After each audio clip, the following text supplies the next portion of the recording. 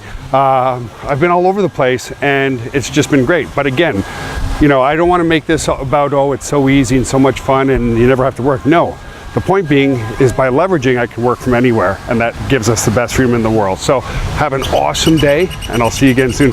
Peace.